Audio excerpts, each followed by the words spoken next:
아브라함의 99세 때 여호와께서 아브라함에게 나타나서 그에게 이르시되 나는 전능한 하나님이라 너는 내 앞에서 행하여 완전하라.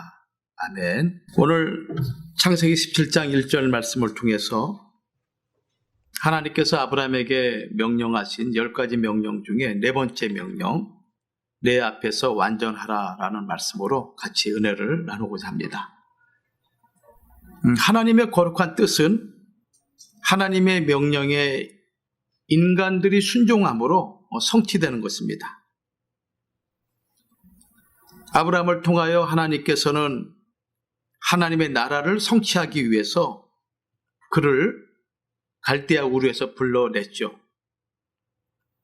그 부름을 받은 이후로 아브라함은 하나님의 명령에 온전한 순종을 통해서 하나님의 나라를 성취해가는 신앙의 여정을 걷게 됩니다. 첫 번째 그의 신앙의 여정은 떠나라라는 명령으로부터 시작되죠. 이것이 첫 번째 명령이었습니다. 두 번째는 바라보고 행하라. 이것이 두 번째 명령이었고, 세 번째 명령은 하나님 앞에 제사를 드리라. 이것이 세 번째 명령이었습니다.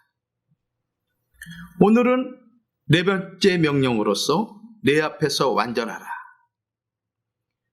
우리가 아브라함의 신앙의 노정을 살피고 또 하나님 명령에 순종하는 그의 순종의 모습을 통해서 우리 각자 삶 속에 우리에게도 때마다 시마다 하나님이 명령하시고 또 말씀하십니다.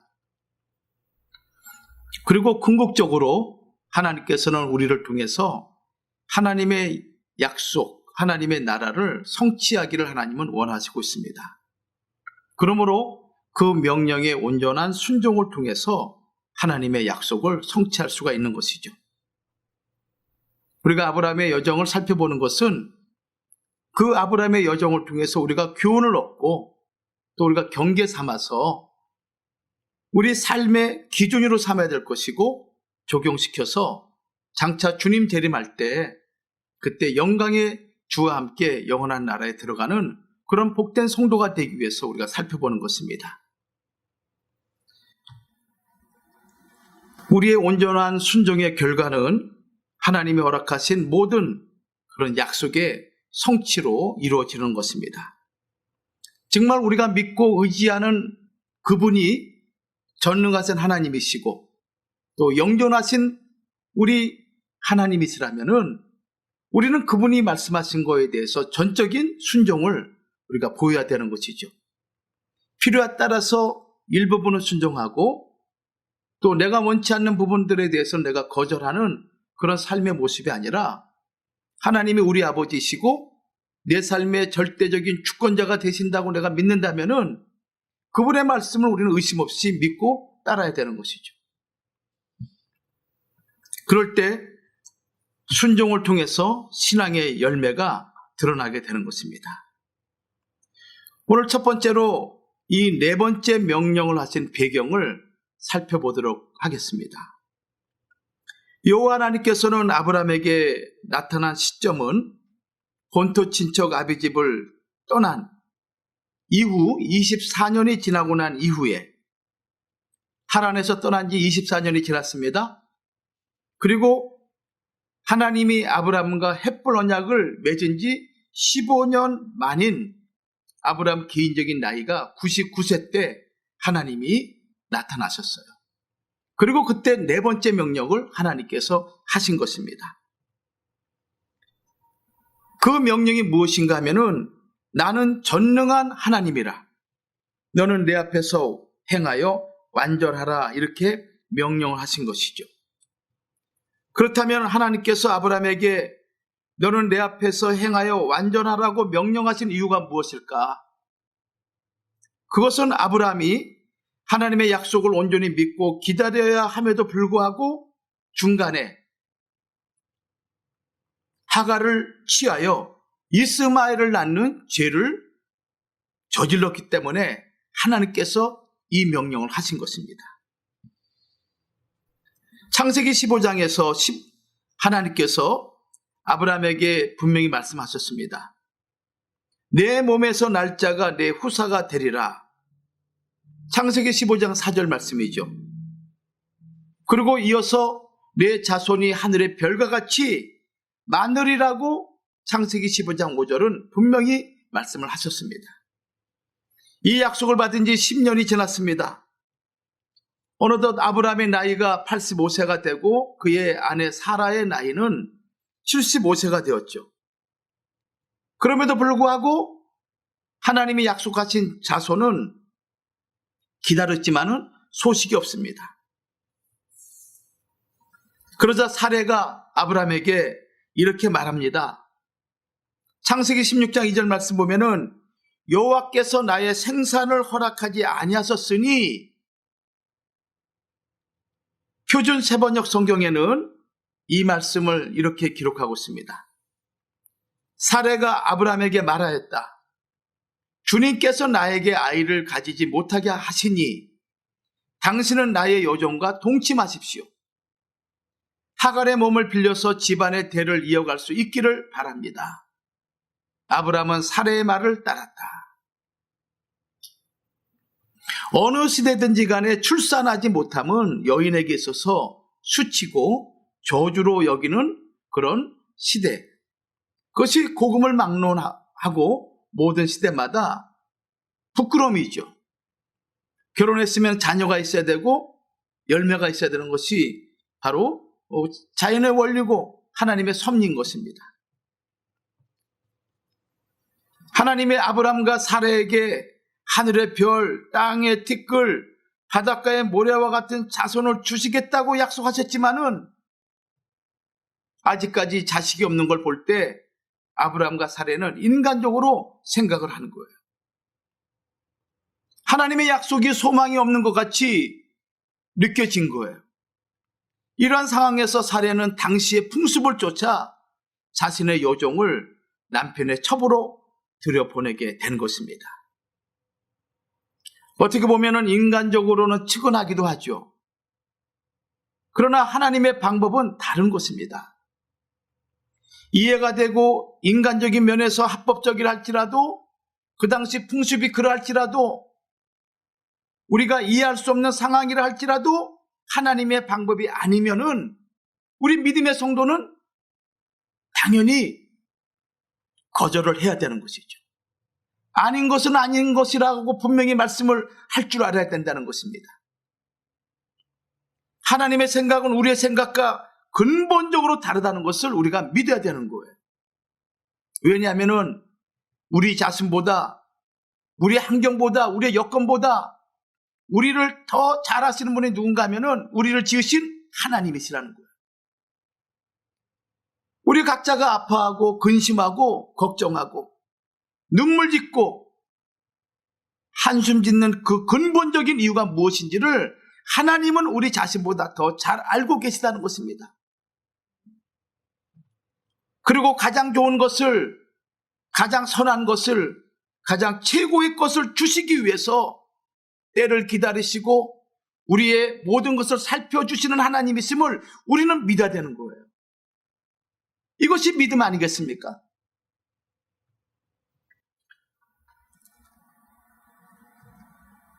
아이가 없음으로 말미암아 사레가 하는 이 말을 아브라함이 듣고 그리고 하갈을 취하고 그 열매가 이스마엘이었습니다.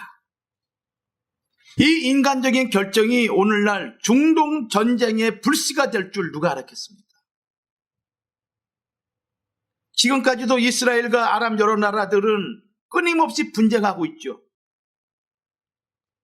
알고 보면은 이 전쟁은 바로 아브람 집안 싸움의 연장인 것입니다. 아랍의 여러 나라들은 하갈의 소생인 이스마엘의 후손이라고 창세기 25장 12절 이하 16절까지 말씀하고 있어요. 이스라엘은 사라의 소생 이삭의 후손이기 때문에 오늘날 이스라엘 민족을 이루고 있습니다.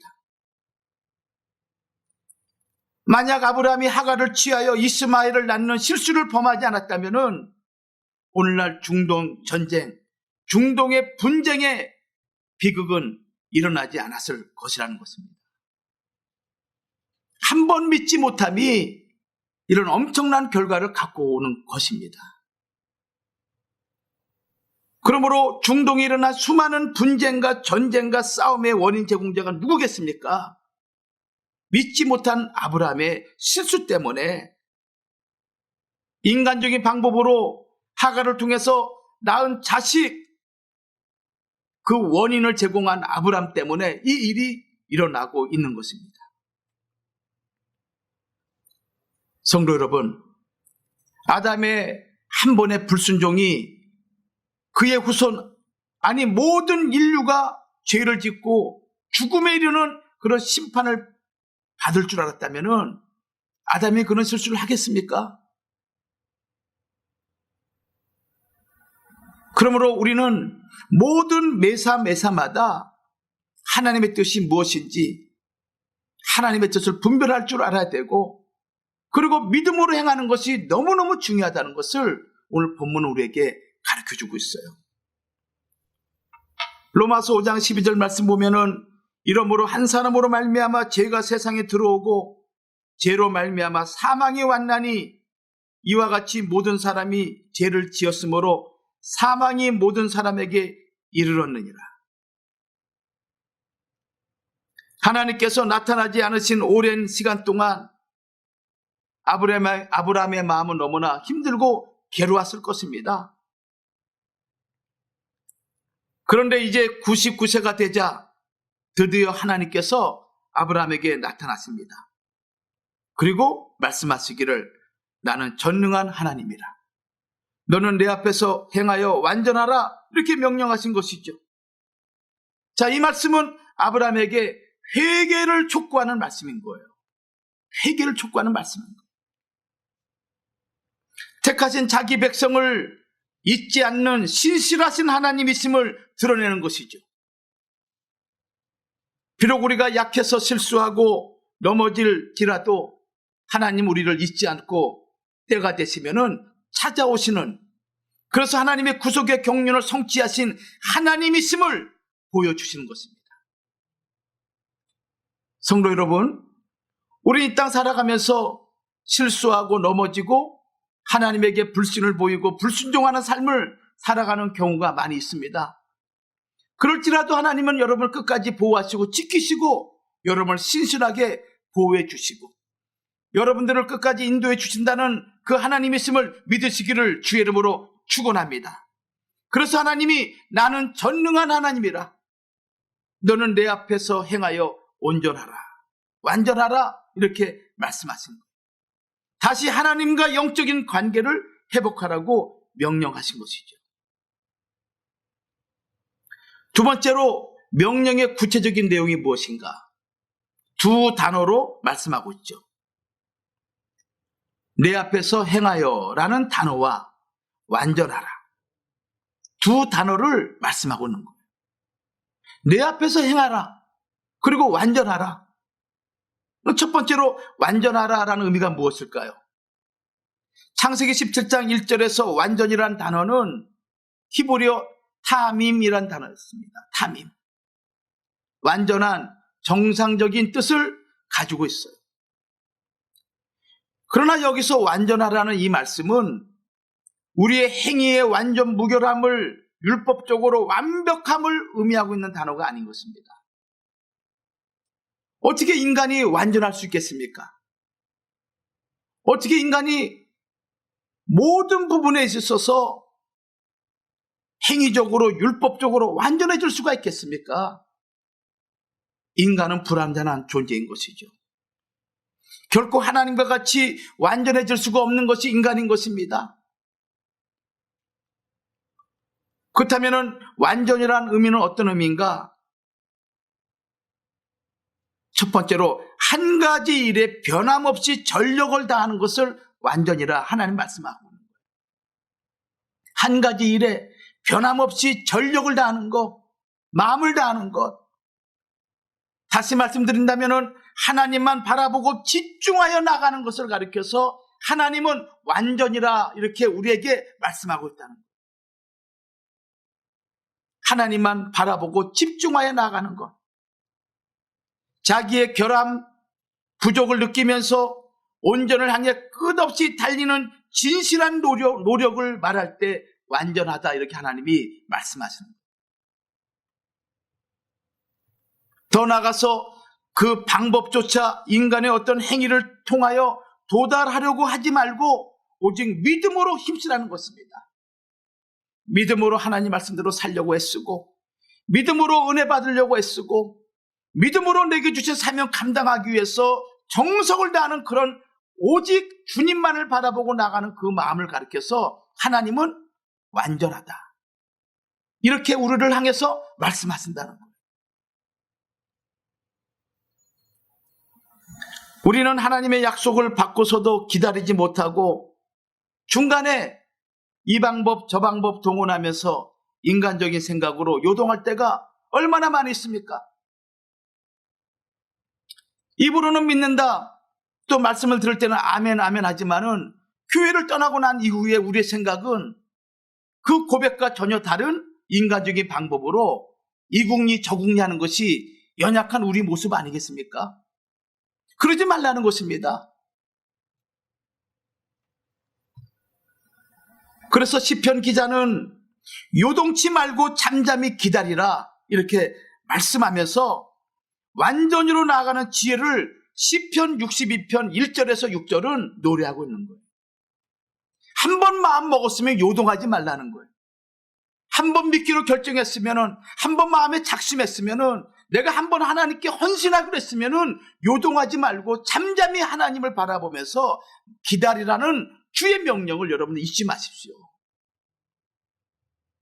시편 62편 5절과 6절 말씀 보십시오. 나의 영혼아 잠잠히 하나님만 바라라. 대저 나의 소망이 저로 쫓아 나는도다. 오직 저만 나의 반석이시요 나의 구원이시요 나의 산성이시니 내가 요동치 아니하리로다. 시편 16편 8절에도 내가 여호와를 항상 내 앞에 모심이요 그가 내 우편에 계심으로 내가 요동치 아니하리로다. 잠잠히 하나님을 바라본다, 이것은 하나님만을 바라보면서 흔들림이나 요동하지 않는 확고한 태도를 말씀하고 있어요. 여러분들 요동치지 마시기 바랍니다. 아셨죠? 하나님이 역사하시면은 이루시는 것은 순간적으로 이루어 주십니다. 그 사실을 꼭 믿으셔야죠. 잠잠히 하나님만 바라보세요. 요동하지 마세요. 마음이 갈라지지 말라는 것입니다. 여기 완전이라는 것은 두 번째로 앞으로는 끝까지 변하지 말고 일편단심으로 믿으라는 말씀인 거예요. 아브라함아, 너는 내 앞에서 행하여 완전하라 할 때 이 완전하라는 이 의미는 이제는 변치 말고 일편단심으로 하나님만을 믿으라, 이 말씀인 거예요. 이제는 외적 환경이나 형편에 좌우되지 말라는 것입니다. 믿으면 죽든지 살든지 끝까지 믿으라는 것입니다. 동해바다 정오리떼 마냥으로 이리 왔다 저리 왔다 이러지 말라는 거예요. 사람의 말에 의해서 내 마음을 빼앗기지 말고 오직 하나님만을 바라보라는 것입니다. 하나님만이 나의 구원이 되시고 하나님만이 나의 산성이 되시고 하나님만이 나의 방패가 됨을 확고하게 믿으라는 것입니다. 이제는 여러 가지 유혹에 넘어가거나 중도에 포기하지 말라는 거예요. 처음에 세운 뜻을 이루기 위해서 그 마음을 끝까지 밀고 나가는 초지일간의 믿음을 하나님이 요구하고 있는 거예요. 내가 기도하기로 작정했으면 기도하세요. 내가 하나님께 헌신하기로 했으면 헌신하세요. 흔들리지 말라는 얘기예요. 하나님 앞에 기도하는 것이고 하나님 앞에 헌신하는 거예요. 사람 앞에 하는 것이 아닙니다. 그래서 히브리 기자는 히브리 3장 14절 말씀에 우리가 시작할 때 확실한 것을 끝까지 견고히 잡으면 그리스도와 함께 참여한 자가 되리라. 우리가 교회를 처음 시작할 때, 우리가 신앙생활 처음 시작할 때 내가 하나님의 직분을 맡아서 사명을 감당하는 그 마음을 처음 가질 때 그 마음을 끝까지 견고히 잡으라는 거예요. 흔들리지 말라는 거예요.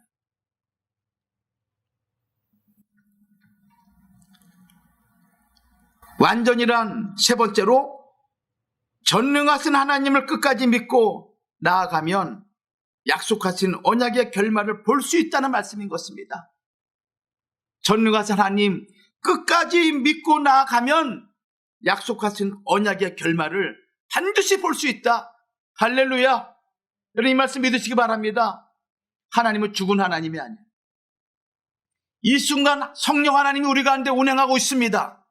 하나님이 친히 우리 예배를 아름다운 예배로, 향기로운 예배로 하나님이 지금 흠양하고 계십니다. 이제부터는 언약의 성취되는 결말을 바라보고 나아가는 말씀이에요. 예수님께서는 헤롯이 자신을 죽이려 한다는 소식을 들으시고 뭐라고 말씀하셨습니까? 누가복음 13장 31절과 33절 말씀 보면은 가라사대 가서 저 여우에게 이르되 오늘과 내일 내가 귀신을 쫓아내며 병을 낫게 하다가 제3일에는 완전하여 지리라 하라. 이렇게 말씀하셨어요. 예수님께서는 부활 승리라는 결말을 미리 보셨습니다. 그래서 오늘, 내일, 모레까지 이루어지는 말할 수 없는 십자가의 고난의 길을 감당하실 수가 있었던 것입니다. 하나님의 구속 경륜을 위해서 끝까지 복종하신 것이죠. 욥의 인내가 그토록 아름답고 그토록 빛나고 위대한 것도 야고보 5장 11절은 주께서 주신 결말을 보았기 때문이다. 여러분, 인내하면 하나님께서 반드시 이루어 주십니다. 참고 견딘 자에게 하나님께서 왕노릇 해주시겠다고 분명히 말씀하셨고, 여러분들이 여러분 자를 지키고 믿음으로 인내하고 견디면서 복음의 신실한 증인의 삶을 감당할 때 사람이 보든 안 보든지 간에 하나님 앞에서 기도하고 예배하고 말씀 듣고 복음을 전할 때 때가 되면 하나님께서 풍성한 열매로 여러분 개인과 가정과 교회에 축복 주실 줄 믿습니다. 주님이 주신 결말을 보시기를 주의 이름으로 축원합니다. 보셔야죠.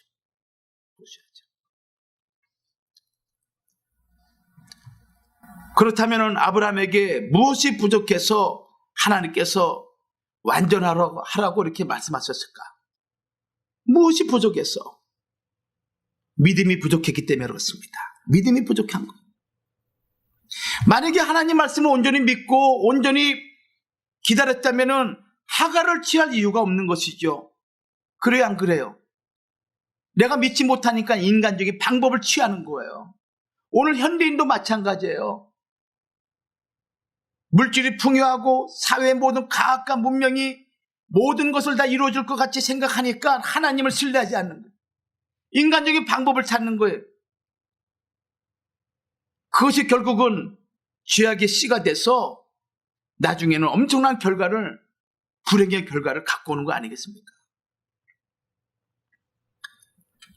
아브라함이 무엇이 부족합니까? 하나님을 향한 사랑이 부족한 거예요.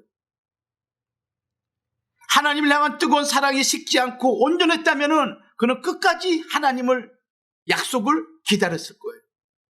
근데 기다리지 않고 중간에 마음이 바뀐 거 볼 때 무엇입니까? 사랑이 식은 거예요. 여러분 각자 다 돌이켜 보세요. 믿음이 식고 열심히 식고 또 여러 가지 나태해진 것은 하나님에 대한 사랑이 식어진 거예요. 다른 이유가 아닌 것입니다. 믿음이 식어진 거예요. 사람이 완전해지고 모든 부족을 채우는 것은 사람의 힘으로는 할 수가 없습니다. 하나님께서 해주셔야만이 가능하죠. 그래서 마태복음 19장 26절에서도 사람으로는 할 수 없으되 하나님으로서는 다 할 수 있느니라. 우리가 부족하고 연약하다 할지라도 하나님께서 도와주시면은 모든 것이 다 이루어질 줄 믿습니다. 그런 믿음으로 여러분들 끝까지 인내하면서 견뎌나가라는 거예요.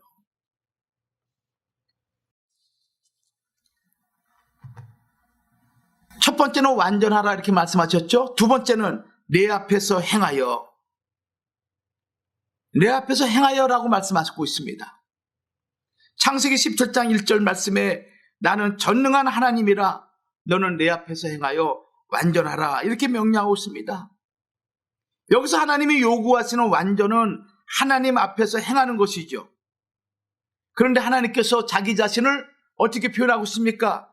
전능하신 하나님, 히브리어로 엘사다이, 엘사다이, 전능하신 하나님.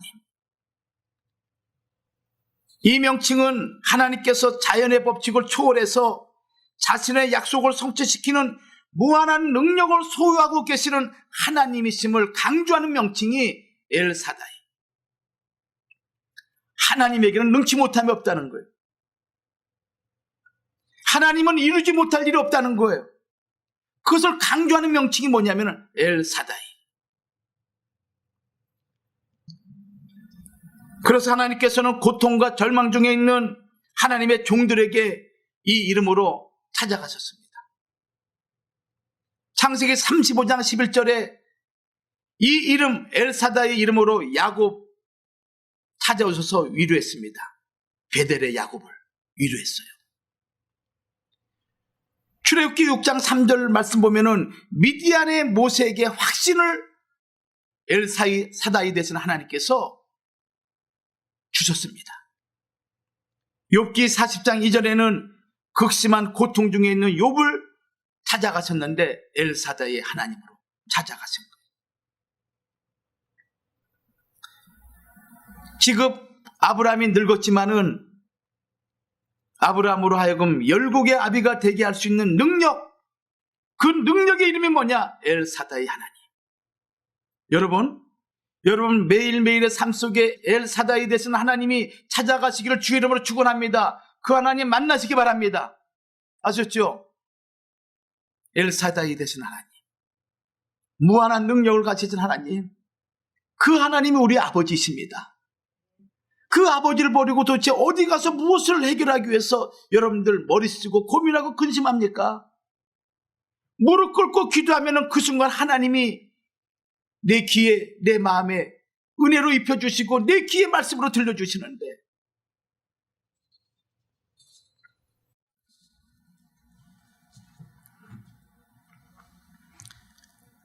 그래서 내 앞에서 행하여, 이 말씀은 전능하신 하나님을 신앙하고 그 하나님과 동행한다면 모든 것이 가능하다, 이 말씀의 뜻인 것입니다.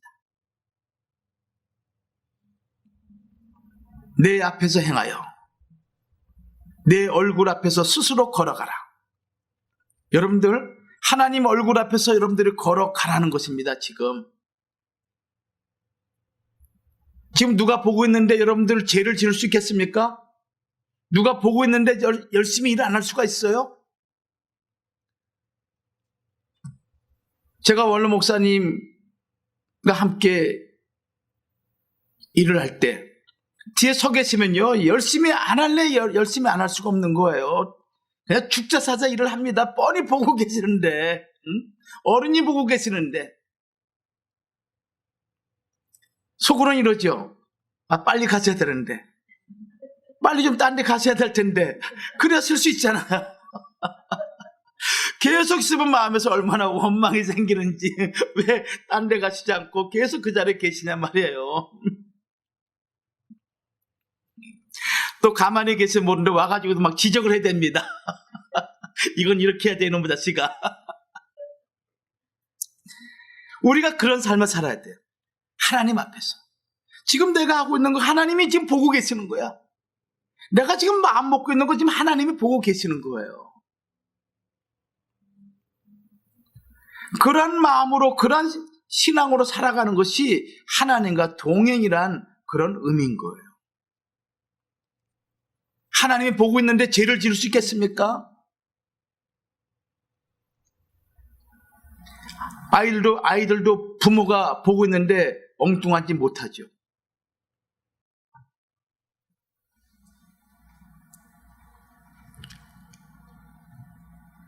종교개혁자들이 외치는 소리가 있었습니다. 신앙이 있었습니다. 코람데오라는 단어였어요. 코람데오. 하나님 앞에서 우리가 날마다 하나님 앞에서 살지 못하면은 마지막 때 내가 너를 도무지 알지 못한다, 이런 준엄한 심판의 말씀을 듣게 된다는 것을 우리가 잊지 마십시오. 여러분, 지금 우리는 건강하다고 우리 스스로가 고백할지 모르겠어요. 그러나 내일 일은 알 수가 없는 거예요. 내일 내가 어떻게 될지 우리는 알 수가 없는 거예요.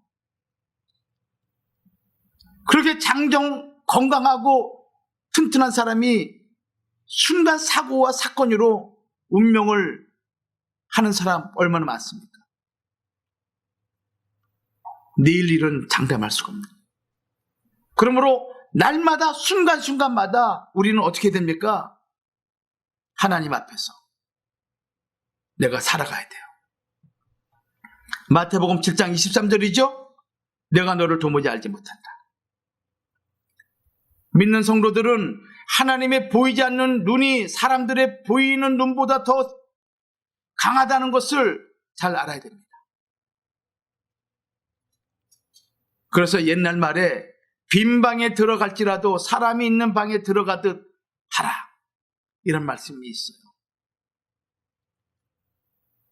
아무도 없다고 해가지고 아무도 없는 게 아니에요. 교회 들어오게 되면은 먼저 다 기도부터 하는 거예요. 하나님 앞에, 하나님 제가 왔어요, 기도부터 하는 거예요. 그리고 그 외에 다른 일을 하는 거예요. 교회 들어오면은 교회를 경건하게, 정말 주님의 몸같이 내가 이 교회를 섬기고 이 교회를 잘 다스려야 되는 거예요. 베드로전서 4장 11절에서도 누가 말하려면 하나님의 말씀을 하는 것 같이 하고 누가 봉사하려면 하나님의 공급하시는 힘으로 하는 것 같이 하라, 이렇게 말씀하고 있습니다. 로마서 12장 2절 말씀도 같은 의미의 말씀이에요. 너희는 이 세대를 본받지 말고 오직 마음을 새롭게 함으로 변화를 받아 하나님의 선하시고 기뻐하시고 온전하신 뜻이 무엇인지 분별하도록 하라.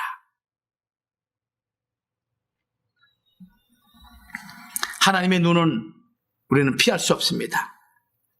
그래서 시편 139편 7절과 8절 말씀에 내가 주의 신을 떠나 어디로 가며 주의 앞에서 어디로 피하리이까? 내가 하늘에 올라갈지라도 거기 계시며 음부에 내 자리를 펼지라도 거기 계시니이다.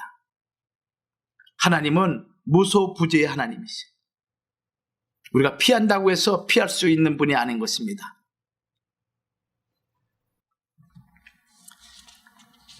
자, 그렇다면 우리 신앙생활 속에서 하나님 앞에 사는 생활, 구체적으로 어떻게 살아가야 될까요? 경건한 생활로 살아가야 됩니다. 경건한 생활로. 말에 조심해야 되고 행동에 조심해야 되는 거예요. 마지막 주의 심판은 경건이 기준인 것입니다. 이것이 유다서 1장 14절과 15절에 말씀하고 있잖아요. 경건치 않은 말과 경건치 않은 행동, 이것이 주님 재림할 때 심판의 기준이라고, 정직히 하기 위함이라고 유다서 1장 15절은 분명히 말씀하고 있어요. 세상이 어떻게 흘러가든지 간에 여러분들은 주의 말씀으로 항상 경건한 주의 백성이 되기를 주의 이름으로 축원합니다.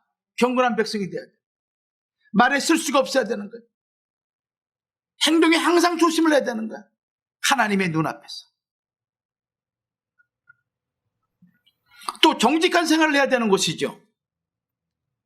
갈라디아 1장 20절 말씀 보면은 보라, 내가 너희에게 쓰는 것은 하나님 앞에서 거짓말이 아니로다, 이렇게 말씀하고 있습니다. 하나님 앞에서 사는 삶, 거짓이 없는 정직한 삶인 거예요. 우리 평생에 우리 입술에서 거짓이 없기를 주의 이름으로 축원합니다. 거짓이 없는 삶. 에덴 동산에서 사단 마귀의 하수인 뱀의 거짓말로 하와와 아담이 무너진 거 아닙니까? 그 거짓말에 넘어져서 마지막 새 예루살렘 성에 들어가지 못하는 첫 번째 죄가 뭐냐? 거짓말하는 자들이에요. 거짓말하는 자들. 정직한 삶을 살아가라 이거예요. 남들이 나를 속일지라도 나는 거짓 없는 삶. 왜? 하나님의 다 아시고 손해보지 않도록, 아니 그 가운데서 하나님 우리를 지키시고 더 풍성한 은혜로 갚아주는 우리 하나님이 있음을 믿으시기 바랍니다.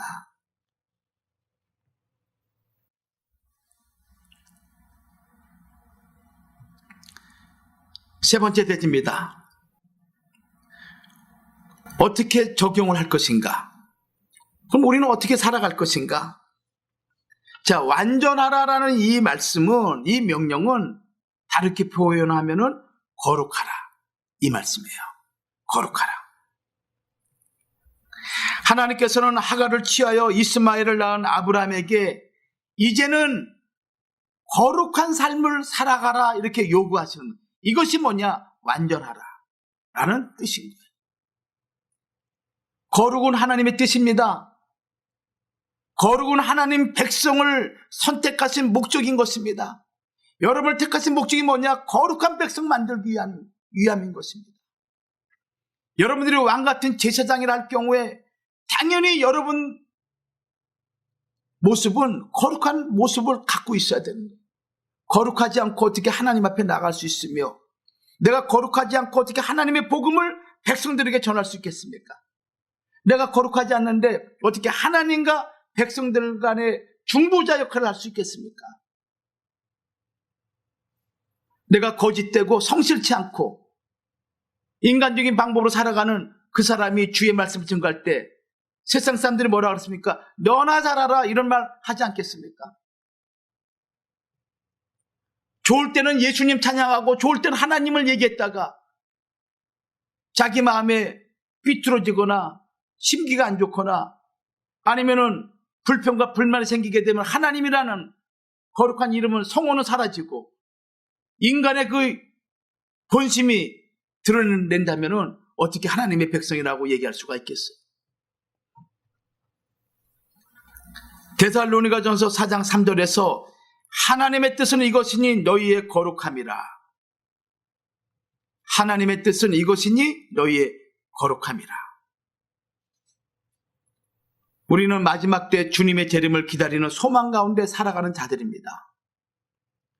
내일 오실지 모레 오실지 1년 있다 오실지 우리는 알 수가 없습니다. 주의 재림을 소망하는 자는 반드시 거룩한 삶을 살아가야 돼요. 요한일서 3장 3절에서 주를 향하여 이 소망을 가진 자마다 그의 깨끗하심과 같이 자기를 깨끗하게 하느니라. 주님 향해서 소망을 가진 자들, 주님의 깨끗하심과 같이 거룩하심과 같이 자기를 깨끗하게 하느니라. 그래야 어린 양 혼인잔치에 거룩한 신부로 참여할 수가 있는 거죠. 그렇지 않겠습니까? 우리가 만약에 거룩함을 쫓지 않는다면 아무도 주님의 재림을 만날 수가 없습니다. 히브리 12장 14절은 분명히 말씀하고 있습니다. 모든 사람으로 더불어 화평함과 거룩함을 쫓으라. 이것이 없이는 아무도 주를 보지 못하리라. 화평, 거룩함, 이것이 없이는 아무도 주님을 보지 못한다고 분명히 히브리 기자는 히브리 12장 14절에 말씀하고 있어요. 그래서 다니엘도 사도 요한도 마지막 종말에 특징을 얘기를 했는데 계시록 22장 11절 말씀 보면은 이렇게 기록되어 있어요. 우리 다 같이 찾아봐요. 계시록 22장 11절 마지막 종말의 특징을 얘기하고 있습니다. 불의를 하는 자는 그대로 불의를 하고 더러운 자는 그대로 더럽고 의로운 자는 그대로 의를 행하고 거룩한 자는 그대로 거룩되게 하라. 아멘. 이것이 종말의 특징인 거예요. 거룩한 자는 그대로 거룩하게 되지만은 더러운 자들은 그대로 더럽게 된다는 거예요. 거룩이라는 것은 단시간에 이루어지는 것이 아닙니다. 거룩을 추구하는 자들은 더욱 거룩해지고 더러움을 추구하는 자들은 더욱 더러워진다는 거예요. 이것이 종말의 특징이에요. 성도가 제약된 땅에 살면서 지속적으로 거룩을 지켜나가는 것이 결코 쉬운 일이 아닙니다. 성도가 거룩해지기 위해서는 거룩한 것을 접촉을 해야 되는 거예요.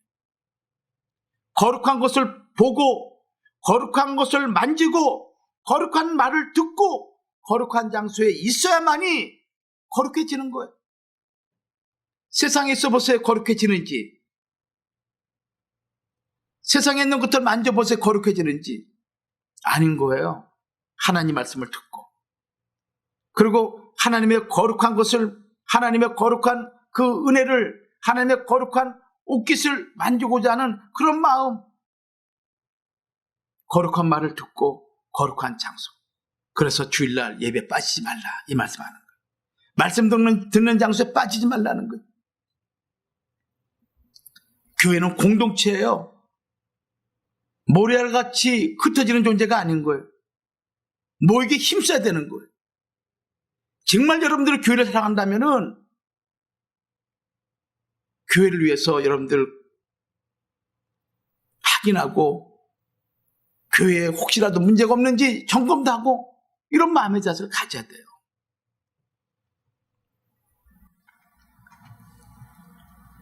디모데전서 4장 5절에 말씀과 기도로 거룩해진다고 말씀하고 있죠. 그러나 반대로 부정한 것을 접촉하게 되면은 거룩을 상실하고 더러워지게 된다고 레위기 22장 5절과 6절은 말씀하고 있어요. 무릇 사람을 부정하게 하는 벌레에 접촉된 자나 무슨 부정이든지 사람을 더럽힐 만한 자에게 접촉된 자, 곧 이런 것에 접촉된 자는 저녁까지 부정하니 몸을 물로 씻지 아니하면 성물을 먹지 못할지며 라고 말씀하고 있습니다. 여러분 나쁜 말 들어보세요. 아주 욕을 들어보세요. 좋지 않은 걸 보세요. 그러면은 내 눈이 더러워졌어. 내 귀가 더러워졌어. 내 입에서 아주 좋지 않은 말을 해보세요. 내가 저놈 때문에 내 입이 더러워졌어. 그러잖아요. 그러니까 말씀을 보고 말씀을 들어야 돼요. 거룩한 말을 하려고 애를 써야 돼요.